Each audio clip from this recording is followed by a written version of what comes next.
Teme a Dios y guarda sus mandamientos, porque esto es el todo del hombre.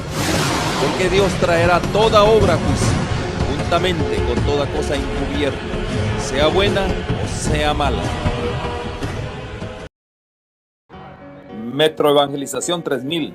En la Biblia encontramos el gran desafío evangelístico que han representado las ciudades a quienes desean hacer suya la orden de ir y predicar el evangelio. En la actualidad, la mayoría de personas viven en las grandes metrópolis. Debemos aceptar que hoy podemos predicar a cientos, miles y millones de personas que están a nuestro alrededor.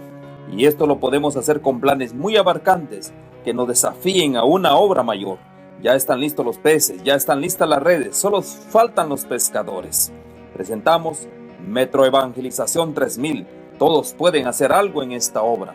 En estas reuniones hogareñas presentamos a Cristo a las familias. Metro Evangelización 3000, donde más de 125 ciudades serán impactadas por el mensaje de salvación de la verdad presente. Únete, acércate y forma parte de este magno evento. Abre tu hogar y sed de gran luz. El Señor está esperando por ti.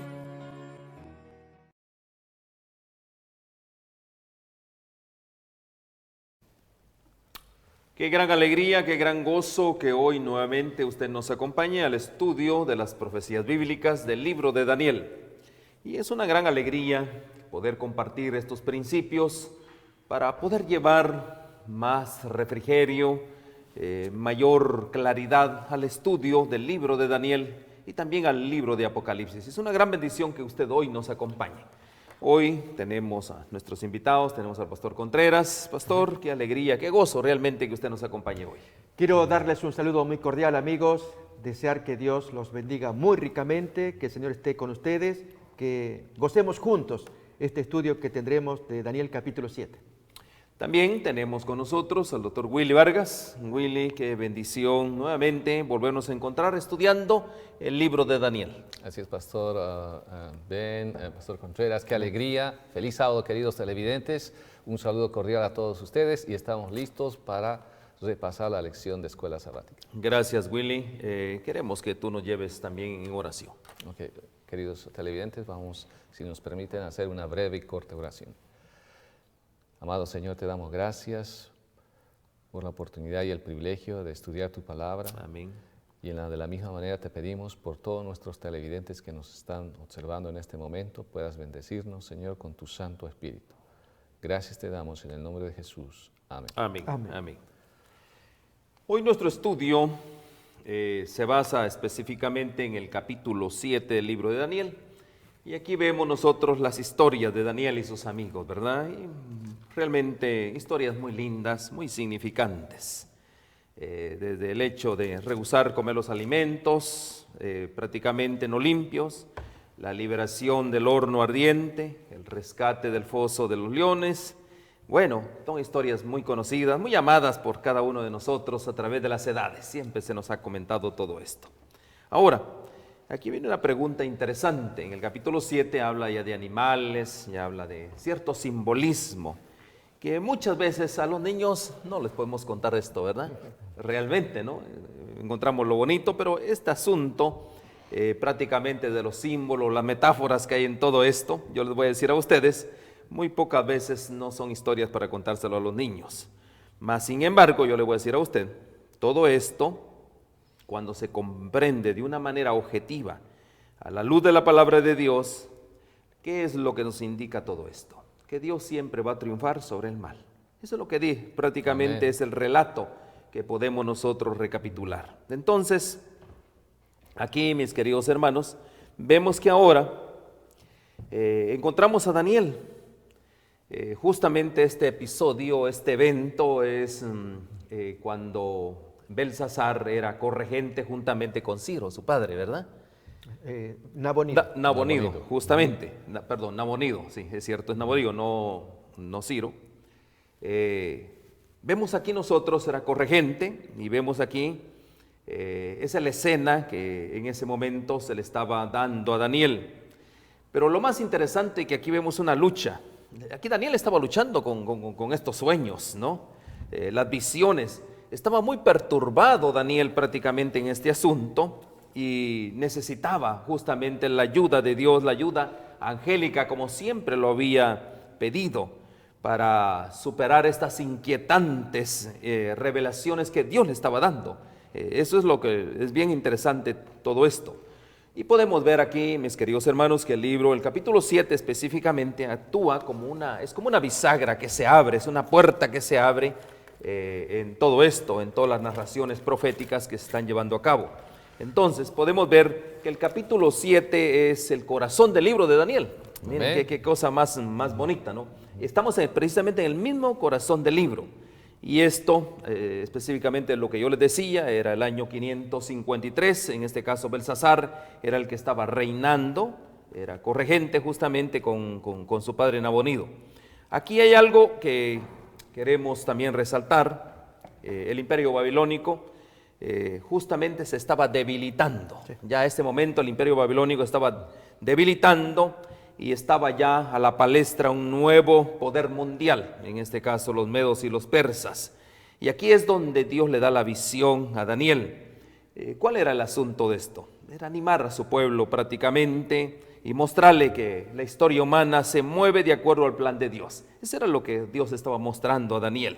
Entonces aquí vemos nosotros que al final algo que tenemos que notar en todo esto es quién se encargará finalmente de arreglar las cosas del mundo.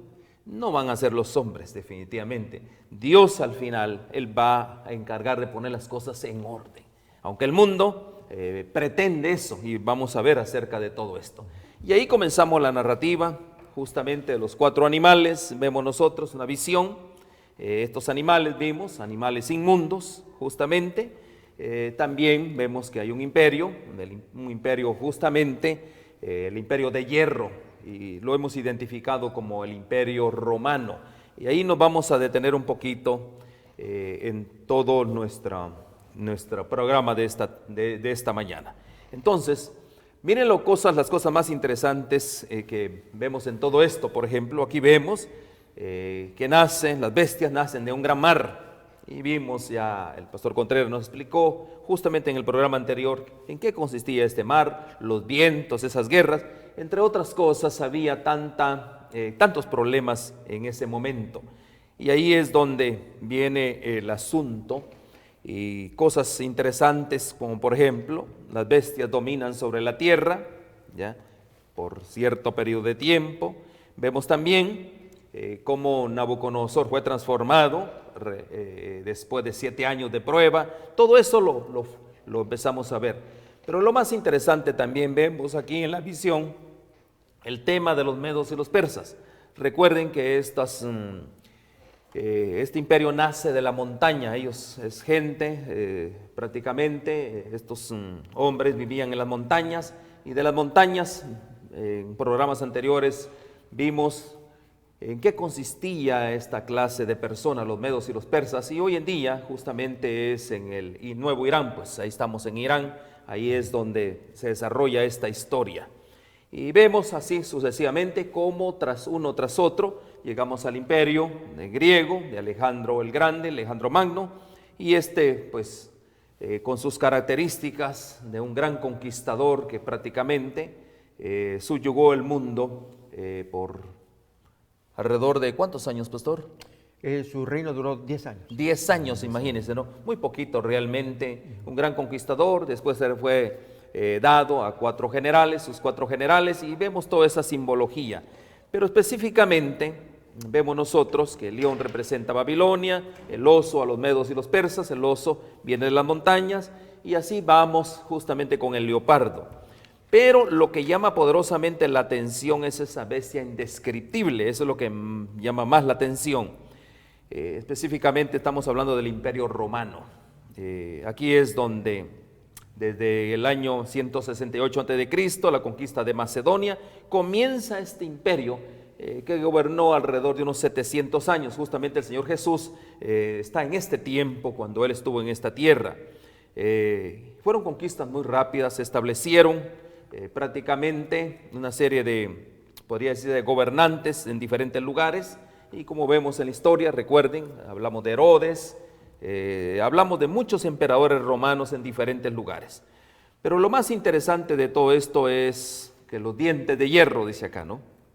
Representan la naturaleza destructora de este reino. Un reino muy implacable, prácticamente. Un reino que de una u otra manera, hablamos ayer de las piernas de hierro, ahí en la imagen justamente que se dio en Daniel 2.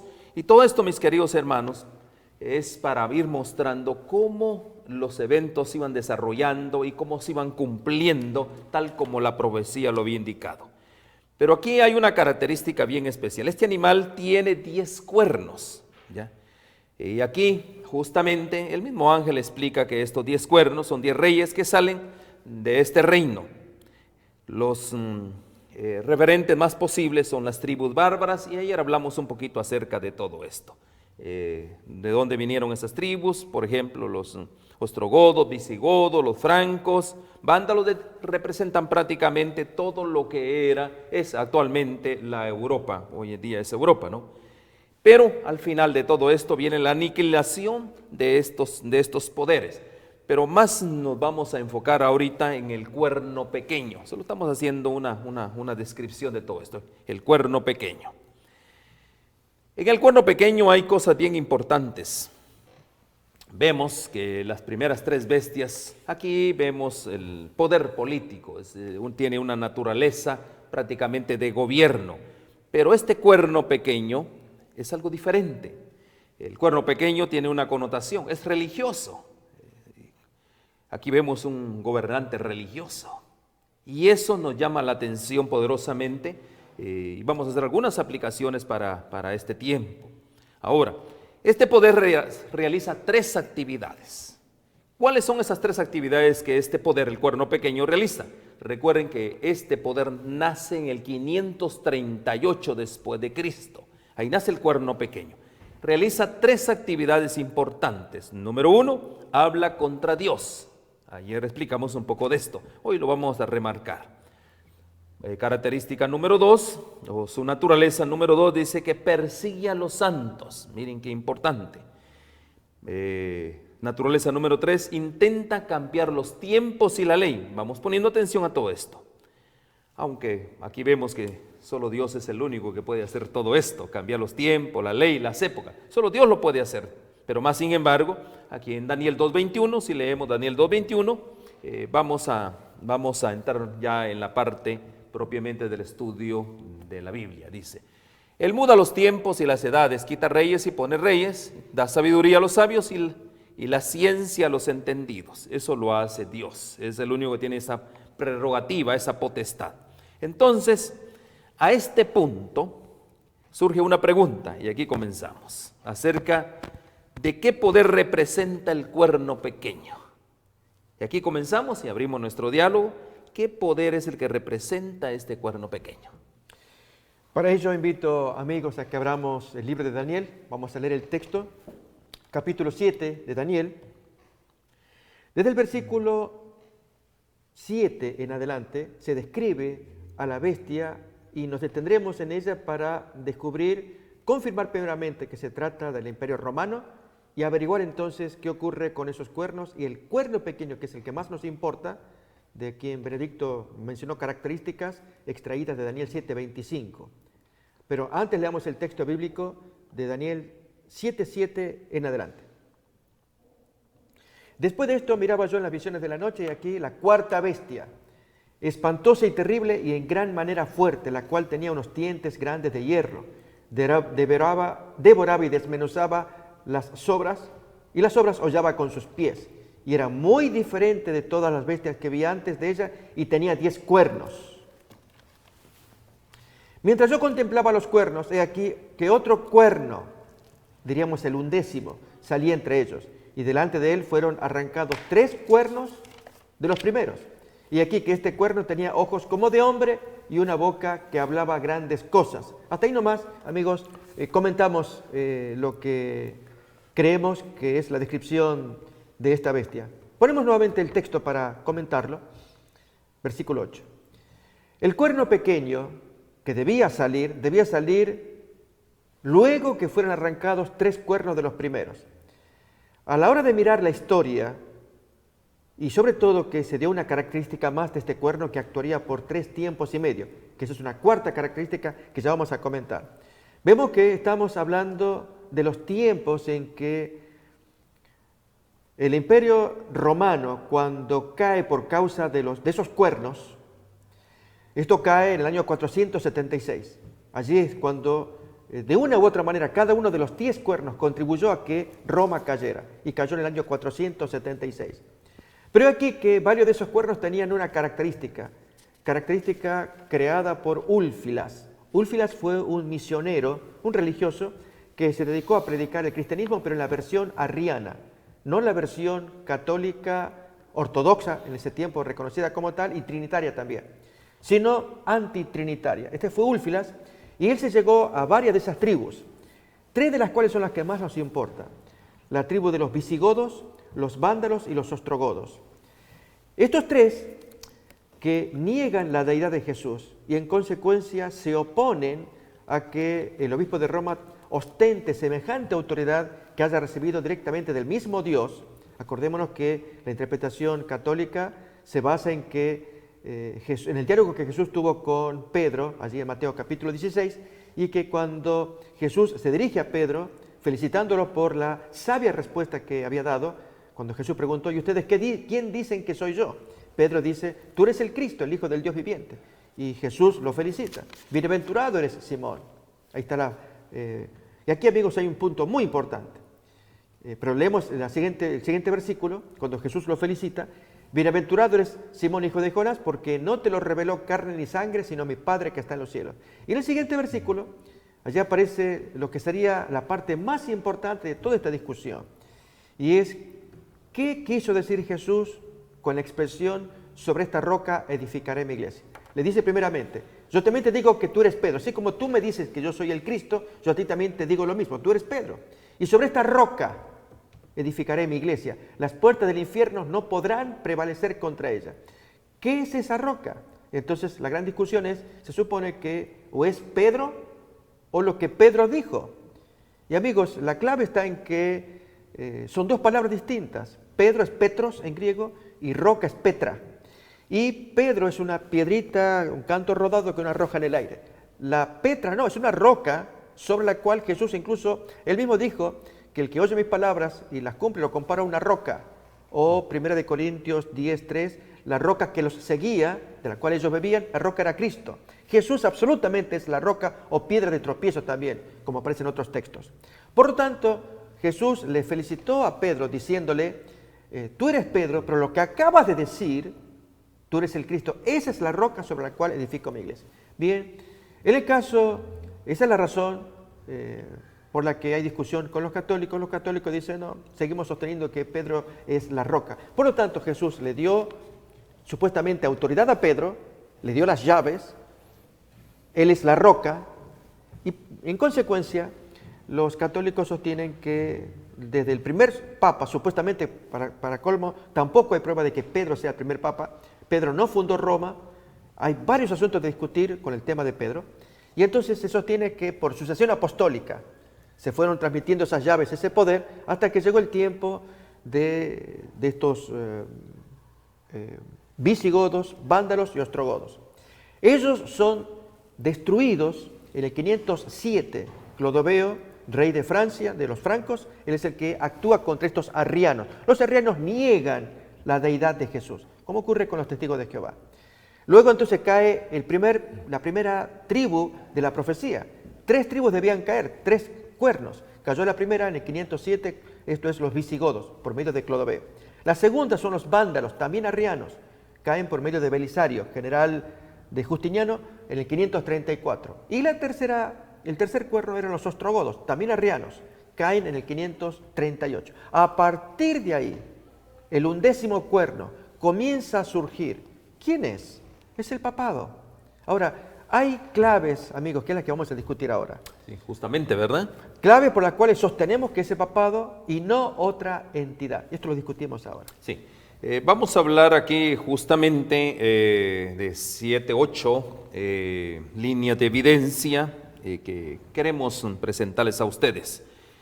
Daniel 7:8, ya el pastor lo ha leído, dice, el cuerno se originó en la cuarta bestia, o sea, en Roma, o sea, es una continuación.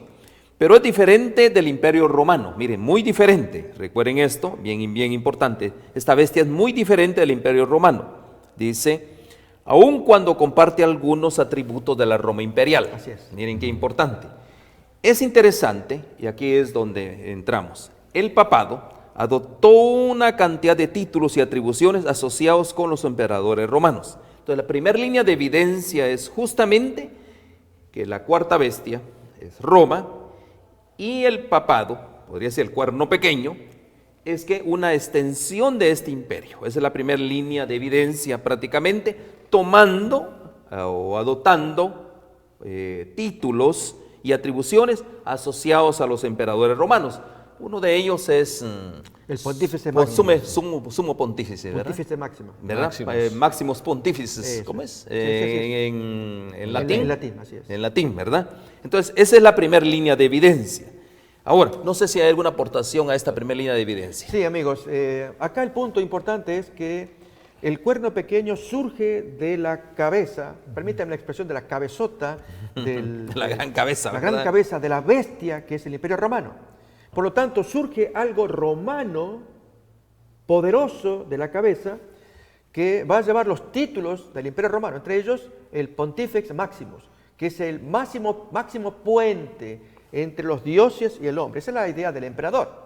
Ahora el papado toma ese título y se arroga ese atributo. Él es el intermediario hasta llegar a ser no solamente el vicario de Cristo, va a hablar de Dios. Esto vamos a leerlo más adelante con León XIII en uno de los documentos. Quien desobedece al Papa desobedece al mismo Dios. Entonces llegamos a un punto, amigos, que gravísimo de ostentar una pretensión blasfema. Ahí se cumple el texto de Daniel 7:25. Hablará palabras contra el Altísimo. Dios no quiere que nadie en la tierra se autoproclame ni intermediario, ni autodios, ni nada por el estilo. Ya Jesús lo dijo, no llaméis padre a nadie, Mateo capítulo 23, porque uno es vuestro padre. A nadie llaméis maestro, porque uno es vuestro maestro, el Cristo. Entonces, Dios pone muy en claro la dignidad, la autoridad suprema es de Dios. Los que estamos abajo somos hermanos, pero aquí que con el papado hay una situación diferente. Al punto, amigos, que les quiero decir que aquí ha habido un cambio de disfraz. El Imperio Romano seguía dominando. Cayó en el 476, sigue dominando desde el 538, pero con otro nombre. Ahora es un aspecto religioso, un aspecto donde uno supone, es de la Biblia, emana de la palabra de Dios, son seguidores de Cristo, hablan de Jesús. Amigos, aquí hay un asunto, esta entidad reúne las condiciones bíblicas del Nuevo Testamento, eso es una gran discusión. Por lo tanto, la primera evidencia es el cuerno surge de la cabeza del Imperio Romano. Tiene todo el poder del Imperio Romano. Tiene todo el cuerpo. Todo el cuerpo. Pero la cabeza está el punto, ¿verdad? Sí. La cabeza es la diferente. Y es diferente de las otras bestias, porque aquí entra, que las otras bestias no entraron, en la cuestión de la intimidad del hombre con Dios. El asunto religioso. Cuando dice que ese cuerno pequeño tiene ojos como de hombre, y una boca que hablaba grandes cosas. Amigos, ya lo hemos comentado en la emisión anterior, lo repetimos, en el confesionario, allí el sacerdote tiene ojos, es el cuerno que es una bestia, pero ahora tiene ojos como de hombre, porque penetra las intimidades de todo ser humano cuando el hombre confiesa. Y tiene palabras, habla grandes cosas, blasfemas, entre ellas, ego te absolvo. Tú me cuentas tus pecados, yo te perdono, a través del confesionario. Es gravísimo este tema, y esto hay que descubrirlo. Esa es la primera línea de evidencia. El cuerno procede de la cabeza del Imperio Romano. Amén. No sé, ¿tiene alguna aportación me gustaría añadir también el cuerno pequeño en el verso 8, nos dice claramente que tiene rostro humano y se presenta un punto culminante del capítulo. Se convierte en la única preocupación de Daniel. Aquí podemos leer, mientras yo contemplaba los cuernos, y aquí que otro cuerno pequeño salía entre ellos, y delante de él fueron arrancados 3 cuernos, que son 3 reinos que hablamos en un momento. De los primeros, y aquí que este cuerno tenía ojos como de hombre y una boca que hablaba grandes cosas. Eso quiere decir que tiene un rostro humano, representa un punto culminante del capítulo, se convierte en la única preocupación de Daniel, como también lo podemos leer en el versículo 24 y 25. Buscamos en nuestras Biblias, y los 10 cuernos significan que de aquel reino se levantará 10 reyes, y tras ellos se levantará otro, el cual será diferente de los primeros, y a 3 reyes derribará. Y el 25 nos dice, y hablará palabras contra el Altísimo, y a los santos del Altísimo quebrantará, y pensará en cambiar los tiempos y la ley, y serán entregados en su mano hasta tiempo y tiempos y medio tiempo. Ese es el último mayor poder. El profeta describe en detalle el elemento humano del cuerno pequeño, lo hace distinto de todos los demás poderes animales del capítulo. Esto da una connotación religiosa. El cuerno pequeño es un poder político religioso que debemos enfatizar realmente en una forma primordial esto. Aparece cronológicamente después de los 10 cuernos, provoca en el proceso la caída de 3 de ellos. Estos eran pueblos arrianos, como dijimos, del cristianismo, que estaban en conflicto con el papado. Luego los visigodos fueron vencidos por el rey católico Clodoveo, conocido también como el Nuevo Constantino, en el año 508 después de Cristo. Justiniano y el ejército de las fuerzas católicas vencieron a los vándalos en el año 534 después de Cristo y a los ostrogodos en el año 538 después de Cristo. La península itálica ahora está libre. El catolicismo podía alcanzar su plenitud ahora tanto en lo político como en lo religioso. Amén. Vemos aquí esa primera línea de evidencia muy contundente prácticamente. Ahora vamos a la segunda línea de evidencia. Dice, bien lo dijo el doctor Willy, surge después de que los otros 10 cuernos ya estaban establecidos, recuerden, lo que indica que el cuerpo pequeño surge de un imperio romano decadente. Ese cuerpo prácticamente político estaba en una gran decadencia. Entonces dice que la historia presenta esto al mostrar que el papado se originó de las mismas ruinas del imperio romano.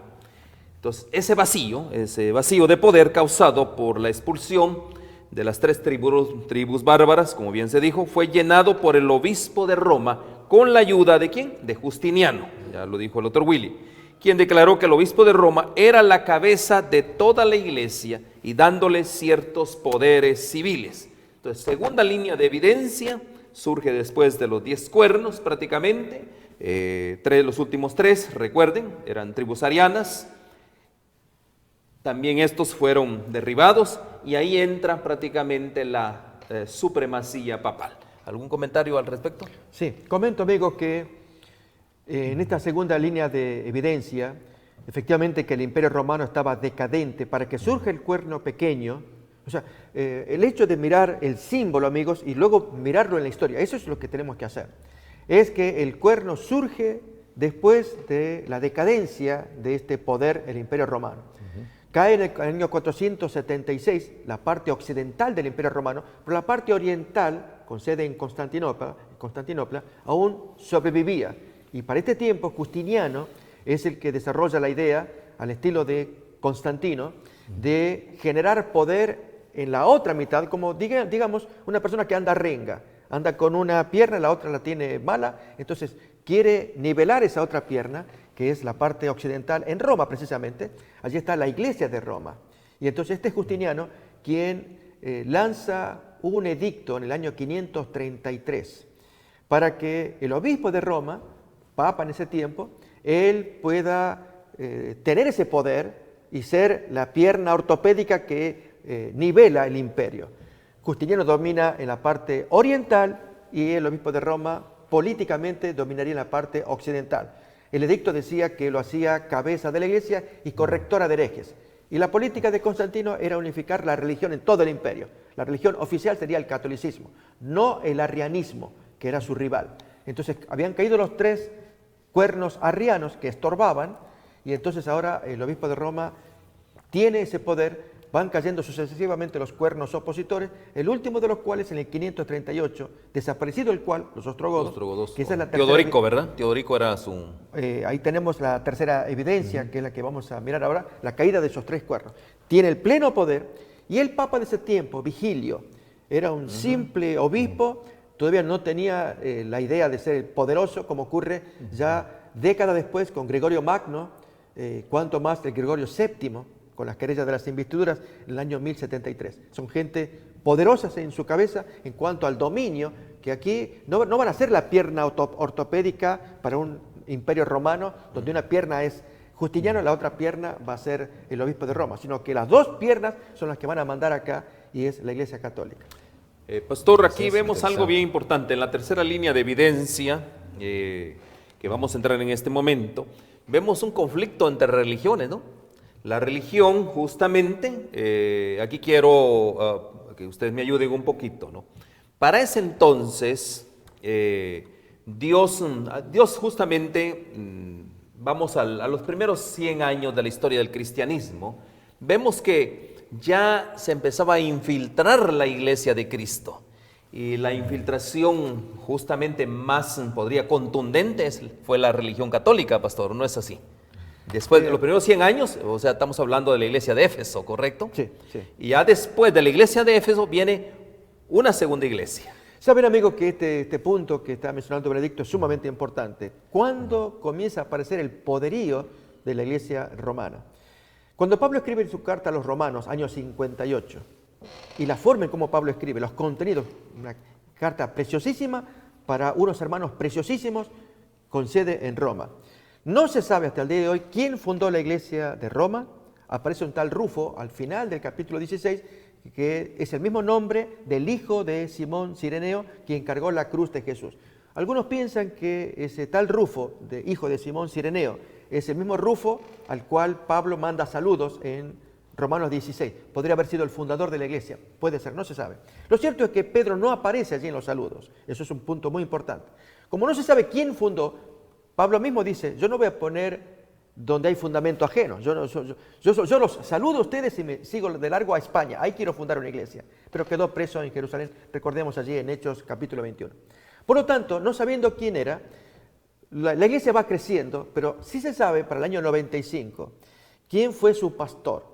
Fue Clemente de Roma, quien escribió una larga carta en el año 95, el mismo año del Apocalipsis, a la iglesia de Corinto. Preciosísima carta, tiene más de 60 capítulos, está en español, uno la lee, no se ve nada de orgullo, de poderío, de señorío, que aquí mando yo, no, en absoluto, como sí ocurre 100 años más tarde con Víctor I. Algo pasó allí. En el año 200 prácticamente. Año 191. 191. Sí, que es el tema, la controversia de los cuartos decimanos. Es otro tema muy apasionante. Pero en el caso de Clemente de Roma, año 95, él escribe su carta e incluso invocando a los corintios, hermanos, ustedes acuérdense de Pablo cuando les mandó las cartas de Pablo a los corintios, háganle caso. Una cosa, ahí tenemos, amigos, lo que se supone que habrá, la lista de los papas que tenemos allí, ustedes pueden ver ahí la imagen, son los nombres que van apareciendo como supuestos líderes de la iglesia. No se sabe sino solamente de Clemente. Pero aquí, amigos, que luego de él aparecen los que ya sí sabemos, esto lo menciona Ireneo, en la discusión que tuvo con Víctor I en el año 191, a quien le quiso pedir a ese hombre que se calme, porque Víctor I, que ostentaba el poder de Roma, la pregunta es cómo se le subió las ínfolas, porque este señor dijo, hay que amputar esas iglesias porque siguen una costumbre judía, y es que cuando llega la semana, lo que hoy llamamos la Semana Santa, la celebración de la Pascua anual, ¿recuerdan? Cuando Jesús sufre su pasión y su resurrección.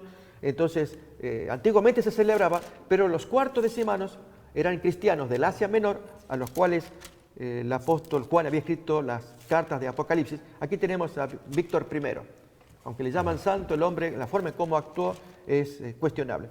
Y es, amigos, que este Víctor I no aceptaba que los cristianos de ese tiempo, de la fecha de él, practicaran el modo judío de celebrar el recuerdo de la muerte y pasión de Jesús.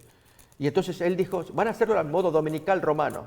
Y cuando se va rastreando ese modo dominical, se llega hasta Sixto I, para atrás, año 115. Este fue el primer señor, el primer obispo de Roma, que inicia una nueva onda, un nuevo cambio.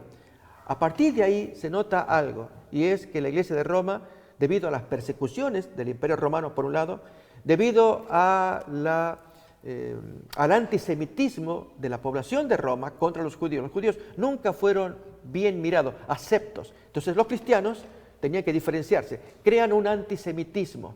Y ese antisemitismo los lleva a un poderío, amigos, tremendo. Eran los hermanos que consultaban a Roma. Allí está el obispo, era la sede mundial de todo el imperio, sede mundial política por un lado y la sede de la iglesia. Y cuando había problemas de persecución, lógicamente el obispo de Roma ponía la cara. Y muchos de ellos fueron hombres valientes, otros no, que claudicaron. Esto nos lo va a contar Cipriano, hay una carta donde él cuenta qué pasó con Esteban, qué pasó con varios papas que no fueron valientes para enfrentar la persecución del imperio romano. Amigos, lo que importa es que en esta historia del siglo II, que es lo que estamos escuchando, crece un poderío, hasta que en el siglo VI, con Justiniano, año 538, cuando él da el edicto que se convierte en una sola religión, como en tiempos de Constantino, el Papa de Roma, Vigilio I, y luego van a venir los otros poderosos, toman la carta, toman el edicto, y ahora sí, van a castigar a todos aquellos, corrector ad herejes, decía el documento, que piensen distinto del catolicismo. ¿Cuánto tiempo duraría esto? Forma parte de las evidencias que estamos estudiando. Amén. Pastor, o sea, entre otras cosas, mis queridos hermanos, vemos que ya después del año 100 comienza una decadencia prácticamente de la iglesia. Recuerden que... Iglesia de Roma. La iglesia de Roma específicamente. Bueno, también podemos ver, ¿no? Que en Hechos de los Apóstoles justamente el Evangelio se va a todo el mundo y justamente también está en Roma, ¿no? Así es, así es. Ahora, en Roma, justamente ella fue la depositaria de muchas verdades. La carta a los romanos. La carta a los romanos, justamente. Ella es la depositaria de la carta a los romanos, donde Pablo da a entender el Evangelio. Y qué lindo es la carta a los romanos, ¿no? En ese, para repasarla, ¿no? Hay un libro específicamente que se llama El Camino a los Romanos, un libro maravilloso realmente de estudiarlo. Ahí vemos la decadencia, pero comienzan ya a infiltrarse muchas herejías. Ese es el punto, pues, ¿verdad? Y para allá, después del año 200, después de Cristo, prácticamente ya esto ya era una situación particular, ya era una religión privada, ya no era la iglesia de Cristo, sino una iglesia privada, entre otras cosas. No era la misma iglesia a la que Pablo había escrito su carta en el año 58, no era la misma. Muy diferente totalmente. Ya cuando llegamos al año 300 y más específicamente, ya cuando comienza Constantino, y vemos también que ya para el siglo VI esto era totalmente diferente a lo que Dios realmente les había designado como depositario de esta carta. Ahora hay un punto bien importante en esto. Entonces vemos nosotros ese conflicto. Primero que ellos, Pastor Willy, miren este punto que queremos notar en este momento. La lucha por prevalecer o por institucionalizar una sola religión. Así es. ¿Verdad? Porque recuerden, la iglesia de Dios, los judíos, por ejemplo, en ese entonces, y en la iglesia de Roma, estaban en luchas constantes prácticamente, ¿no? Ahora, ¿cuál fue el punto? Los arianos, de una u otra manera, recuerden que los arianos no aceptan la deidad de Cristo, ellos estaban posesionando, ya habían tres, podría decirse, tribus que estaban posesionándose ahí del poder, justamente, y ahí es donde el imperio romano se ponen de acuerdo con los obispos de Roma, y en ese momento prácticamente derrotan a estas tres tribus, y ahora hay una sola iglesia prácticamente mundial. Constantino prácticamente la avala. Ahora, Justiniano, sí. Ahora, hay un punto bien importante en esto, es una tercera línea de evidencia que está muy bien. Ahora, cuando repasamos la cuarta, aquí está un punto bien importante. Ellos ya dominan el mundo, mis queridos hermanos. Pastores y Willy también, ya ellos dominan el mundo, y aquel que estaba en contra de ellos, ¿qué les pasaba? Esa es la cuarta línea de evidencia, se convierte en un poder perseguidor. Así es, y sus acciones, el cuerno pequeño, como podemos leer en Daniel 7:25, este cuerno pequeño dirige sus ataques contra Dios y su pueblo. Hablará, dice aquí, vamos a leer rápidamente, y hablará palabras contra el Altísimo, y a los santos del Altísimo quebrantará y pensará en cambiar los tiempos y la ley. Y serán entregados en su mano hasta tiempo y tiempos y medio tiempo. Esto significa que para tener un poder político religioso tiene que exterminar a los que están en contra de ellos. Entonces hablará contra el Altísimo y el ataque contra Dios al mismo tiempo, y oprimirá a los santos, y esto es un ataque contra su pueblo. Tratará de cambiar ¿qué? Los tiempos y la ley establecidas, un ataque contra Dios. Los santos les serán entregados por tiempo, tiempos y medio tiempo, y que será realmente que este cuerno pequeño tendrá su hegemonía y perseguidor para todos aquellos que están en contra de ellos. Transmite la idea de presunción y orgullo. El espíritu de Babel se ha reencarnado en este poder cuyo objetivo es usurpar a Dios, pero su arrogancia va más allá, procura reemplazar a Dios.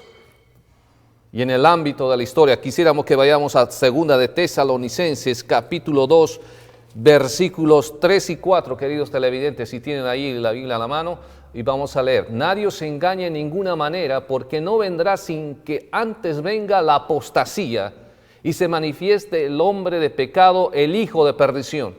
Busquemos el versículo 4, en el cual se opone, escuchen bien queridos televidentes, en esta similitud en lo que es el cuerno pequeño y el hombre de pecado, el cual se opone y se levanta contra todo lo que se llama Dios, o es objeto de culto, tanto que se sienta, escuchen bien queridos televidentes, tanto que se sienta en el templo de Dios como Dios, haciéndose pasar por Dios.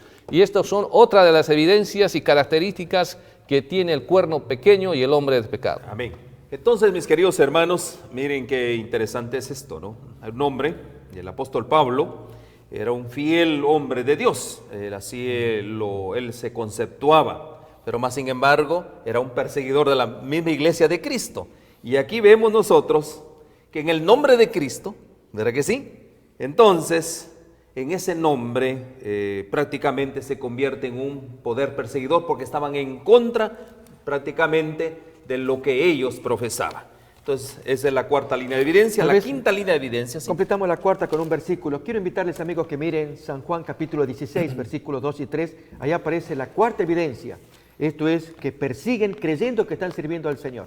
Os expulsarán de las sinagogas y aún viene la hora cuando cualquiera que os mate pensará que rinde servicio a Dios. Así le pasó a Saulo de Tarso. Y harán esto porque no conocen al Padre ni a mí. Esto hizo el cuerno pequeño durante ese tiempo, creyendo que estaban sirviendo a Dios. Era oponerse a todo aquello que esté en contra de la sana doctrina, en contra de la ortodoxia. Así hicieron contra los donatistas en el tiempo de Constantino, cuando los donatistas eran cristianos, pero ellos se oponían. El pecado de ellos era oponerse a la unión de Estado e Iglesia. Tenían otros errores. No se niega. Nunca vamos a tener algo perfecto, pero los donatistas se caracterizaban por ser individuos cristianos que se oponían a la relación de Estado e Iglesia, y la Iglesia católica y Constantino miraron muy mal a los donatistas, y entonces había que expulsar y destruir a esa gente para poder ellos establecer la relación entre el Estado y la religión. Lo mismo pasó con Justiniano. Justiniano y la Iglesia Católica pues hacen ese concordato de trabajar juntos, pero hay quienes se oponen. Bueno, los que se oponen tienen que ser eliminados. Muy bien, entonces ahora, gracias pastor, vamos a entrar en la quinta línea de evidencia. Este poder intentó cambiar la ley de Dios. Mis queridos hermanos, esto es serio. Y bien dijimos, ¿quién tiene esa autoridad? Más que únicamente Dios. Leímos algunos versos al respecto. Y esto específicamente para que el papado tuviera ese auge, tenía que hacer algo, tenía que cambiar la ley de Dios. Pastor. Miren amigos, la clave del cambio de la ley de Dios se va a dar en dos mandamientos del Decálogo a la hora de comparar con el Catecismo. En el Decálogo, el segundo mandamiento, Dios prohíbe hacer imágenes. La Iglesia Católica eliminó ese mandamiento y quedaron, vamos a decir, rengos con 9 mandamientos, y al último mandamiento lo partieron en dos. Fijémonos acá el segundo mandamiento que dice: no te harás imagen en ninguna semejanza de lo que esté arriba en el cielo, ni abajo en la tierra, ni en las aguas debajo de la tierra. No te inclinarás a ellas, ni las honrarás, porque yo soy Jehová tu Dios fuerte, celoso, que visito la maldad de los padres sobre los hijos hasta la tercera y cuarta generación de los que me aborrecen. En eso consiste esencialmente el mandamiento. Y el 10º mandamiento, amigos, se parte en dos. Cuando dice: no codiciarás la casa de tu prójimo, no desearás la mujer de tu prójimo. Así figura en el Catecismo Romano como 9º mandamiento. Y el 10º es: no codiciarás los bienes ajenos. Ahí lo tenemos. No codiciarás la casa de tu prójimo, ni su siervo, ni su criada, ni cosa alguna que le pertenezca. Notamos entonces que al eliminar el segundo mandamiento, de allí es que en la Iglesia Católica prolifera lamentablemente la postración, la inclinarse ante las estatuas. Dios se ofende con este asunto. Y el segundo cambio tiene que ver con los tiempos de la ley. El único mandamiento en el Decálogo que contiene tiempos es el 4º mandamiento. has de santificar el séptimo día de la semana. Ahí tenemos, amigos, una imagen para ver el cambio que se hizo de los 10 mandamientos. Según la Biblia va a la izquierda, según el catecismo va a la derecha, basado en el catecismo oficial católico de Juan Pablo II de 1992. Si nosotros reparamos, en el segundo mandamiento hay un faltante en el catecismo católico.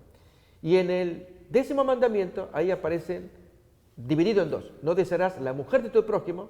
¿Por qué se dividió el mandamiento 10º? Hay un error allí. El 10º en 2 secciones. Y el 10º, no codiciarás los bienes ajenos. Bien, en el caso del 4º mandamiento, amigos, ponemos la imagen otra vez. Fíjense cómo dice en el Decálogo 4, acuérdate del día de reposo para santificarlo. Como dice en el catecismo oficial, santificarás las fiestas y los preceptos para guardar.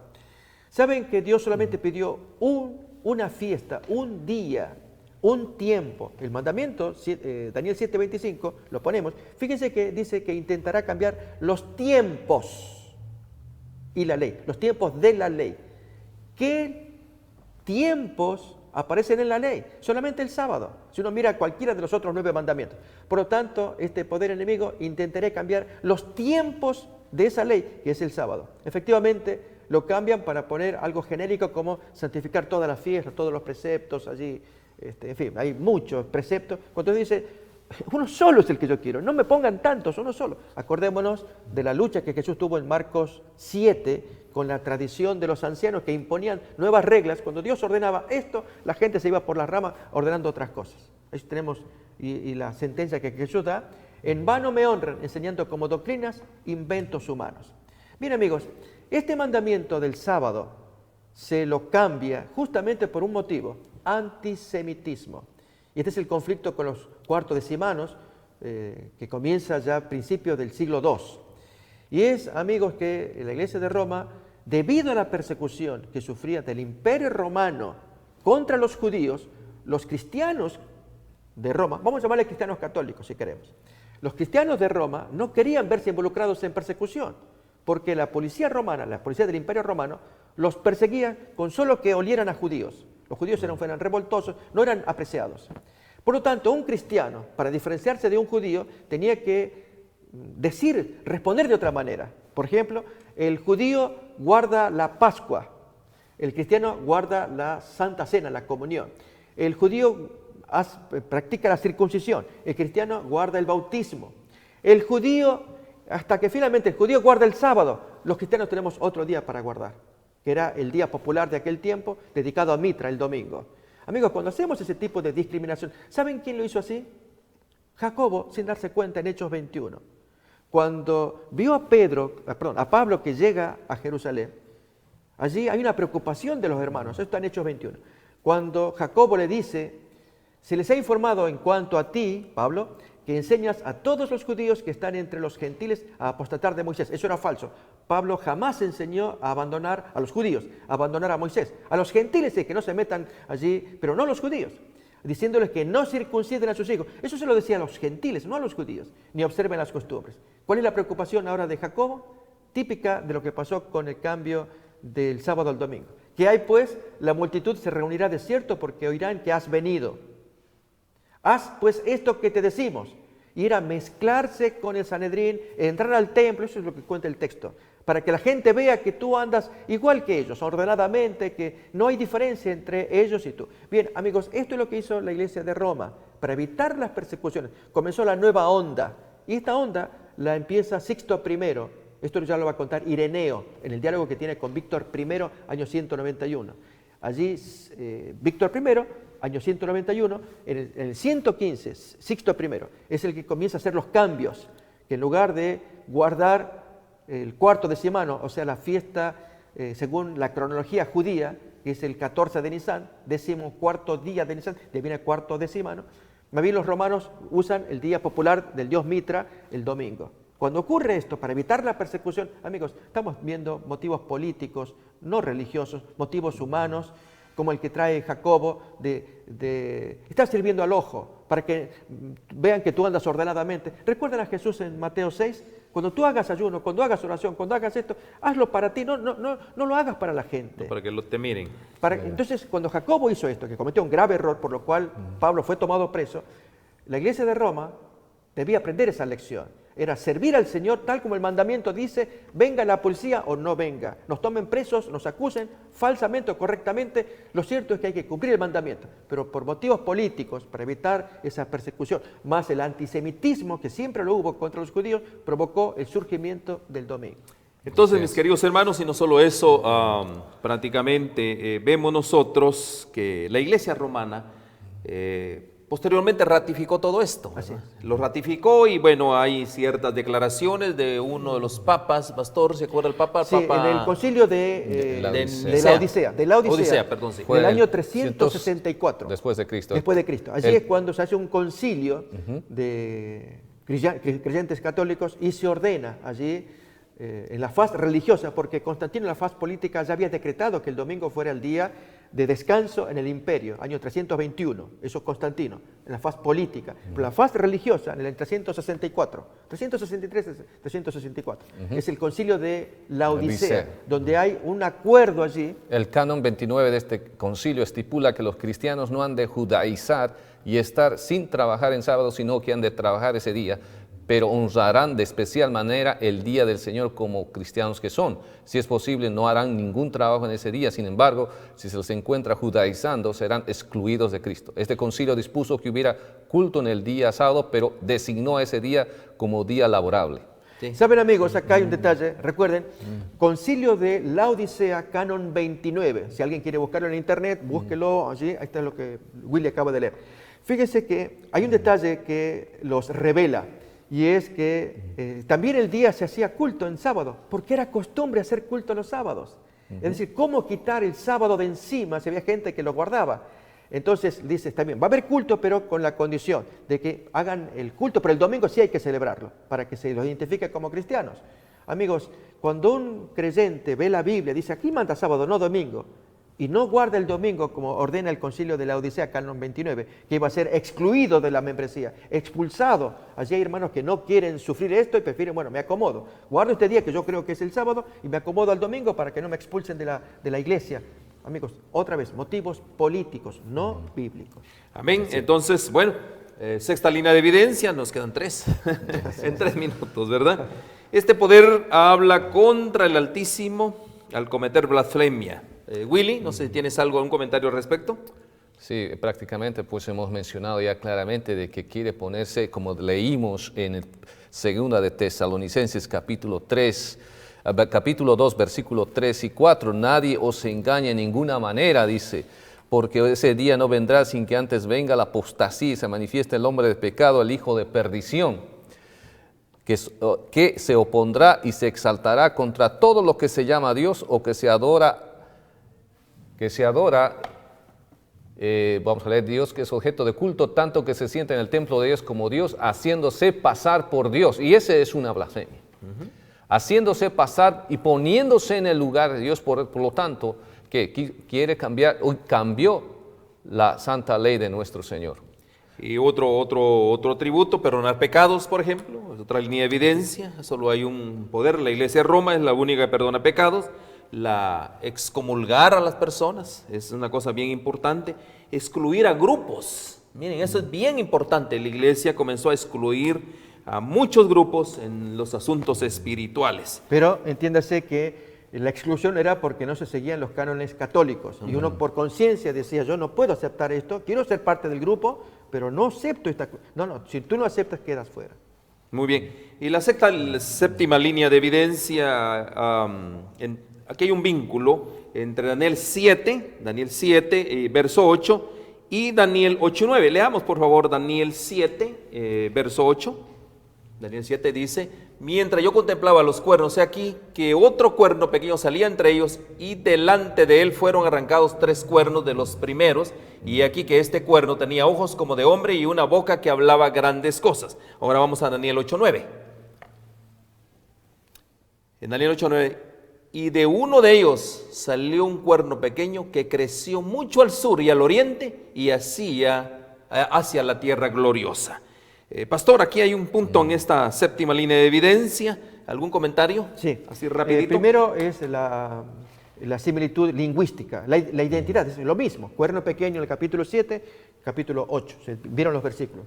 El otro punto es que realizan las mismas acciones, es perseguir a los santos, persiguen a los santos. Es decir, el capítulo 8:9 que se leyó, da más luz acerca de este cuerno pequeño que tenemos en el capítulo 7, para que podamos ver más claramente qué hace este poder perseguidor contra Dios, contra el pueblo de Dios y contra su ley.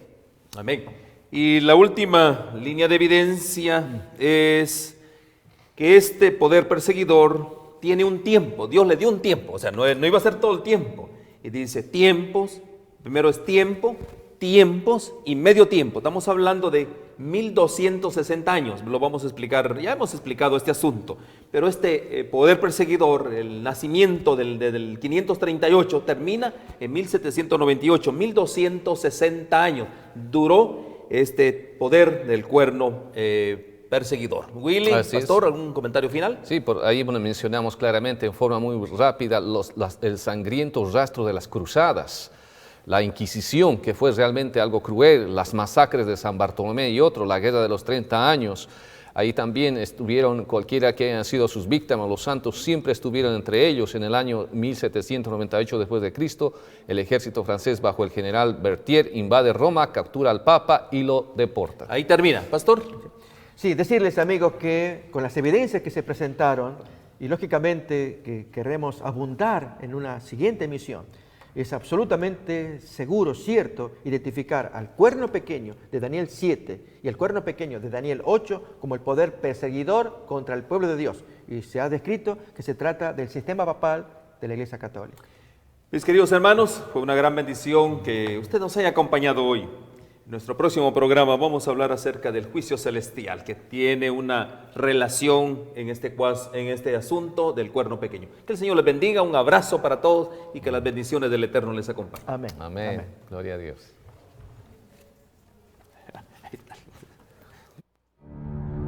El amor divino había concebido un plan mediante el cual el hombre podría ser redimido. La quebrantada ley de Dios exigía la vida del pecador. En todo el universo solo existía uno que podía satisfacer sus exigencias en beneficio del hombre. Puesto que la ley divina es tan sagrada como Dios mismo, solo uno igual a Dios podría expiar su transgresión. El Hijo de Dios había ofrecido expiar con su propia vida la transgresión de los hombres, y se les otorgaría un tiempo de gracia y mediante el arrepentimiento y la fe en Cristo nuevamente podrían llegar a ser hijos de Dios. Una estrella de esperanza iluminó el oscuro y terrible futuro y lo libró de una completa desesperación. La Biblia es un sistema de verdades reveladas, dadas con tanta claridad y sencillez, que el viajero, por insensato que fuere, no necesita extraviarse. Podemos pasar por alto los periodos proféticos señalados en las Escrituras. Las profecías nos revelan y prueban con mayor claridad el tiempo que como pueblo de Dios esperamos, con gran júbilo, la gloriosa liberación y la esperanza de ir al encuentro de nuestro Salvador.